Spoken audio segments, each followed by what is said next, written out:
How much did you get to actually interact with Greg? He gets a lot of criticism. How would you assess him as a coach and what he perhaps provided you with before the game? Uh, no, I thought he was great. He's really friendly and does a good job making guys feel comfortable. And then tactically, I think he's really smart, and I like the way he had us play, and the way he presented the information. I felt like was really helpful for us to kind of grasp the system. Moving on here, there was some guy in a white hoodie. Is there, new players around? What's going on here today? You have to ask the staff about that one. Yeah. How did you go about changing your number this year? Was there a reason behind it? Um, yeah, I've I've always wanted to be the 8 for the Sounders. That's always been a goal of mine. From the when I was in the academy forever, watching the players before me. Honestly, a dream come true to get it. It's kind of silly. It's just a number, but it means a lot to me, and I'm excited to come out here every day and try to earn it. You spent a lot of minutes playing alongside Nicolas Ladero. How different is it, a vibe around here, having Nico not be here?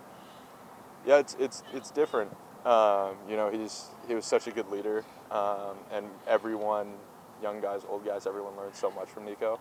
I actually had a chance to see him when we were down at Orlando because he was there training early, so I got to talk to him for a little bit, which was pretty cool. It was weird seeing him in a different crest, super weird. But we miss Nico, and obviously we wish him the best. Can you share any of that conversation? What you guys maybe you talked about, just reminisced at all, or? Yeah, we just talked about how he was doing in Orlando. Talked about last season and how we wish it would have gone better. Differently, I'd say. But it was really good to see him. Do you have that fire from what happened last year going into 2024? Definitely. Everywhere. I mean, the level of training and everything so far has been great. The energy is really good. Everyone's super positive. We have a lot of good leaders in this group, and a lot of people who lead by example, and they push the level of training. So I think everyone's really excited, and we have that burning in us for the season. Not to make too much of a number, but what is the actual process of when you change a number? Do you just do you get asked? Do you put in a request? They told me last season that be cool if you were the 8 next year. And then in the off season, I asked Nolan, the head equipment guy. I was like, hey, I don't know what the process is, but it'd be cool if I could get the 8. And then I got back from national team, and the number was on my shirt. So. In Josh. what ways do you hope you can make a significant impact this season? I just want to do what I can with the opportunities I can get. I felt like last season, towards the end of the season, just trying to push the level of training and keep the energy and everything positive in the locker room for everybody, and kind of just, if times get hard, be someone that people can look at and think of as like a positive example for everybody. Josh, second year going to Spain for preseason. How is the locker room feeling, in your opinion? We're excited. It'll be we'll be away from home for a couple weeks, which is for better or for worse. But everyone's excited we have new guys, and being away with just the team for a couple weeks will be a good way to kind of greet and welcome the new guys and learn about everybody and just become closer as a group. So I think we're excited for that. There's a lot of competition for your role next to JP. There's a lot of players there. How do you keep that edge? Be confident, but not too confident in the fact that you've been the guy for the last season. Mm-hmm. No, that's a good question.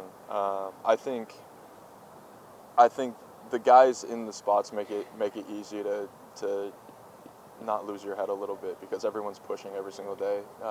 Obed's been great. Danny's been great. Snyder's been great.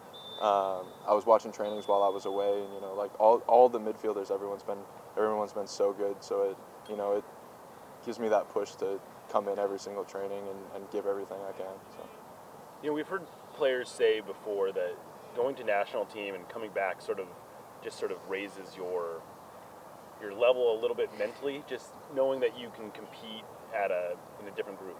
I don't know, how has that affected you, or do you feel like you just come back the same old Josh?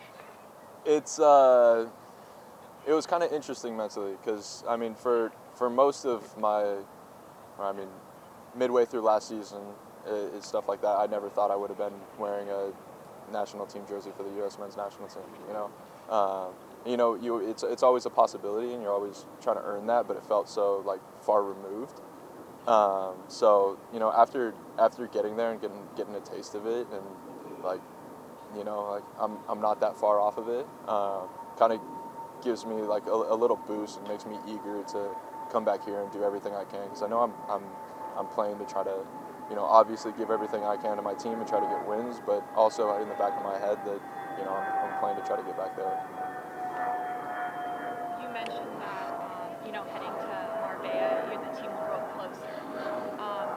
In what other ways do you think traveling to Spain for preseason will be beneficial for the team?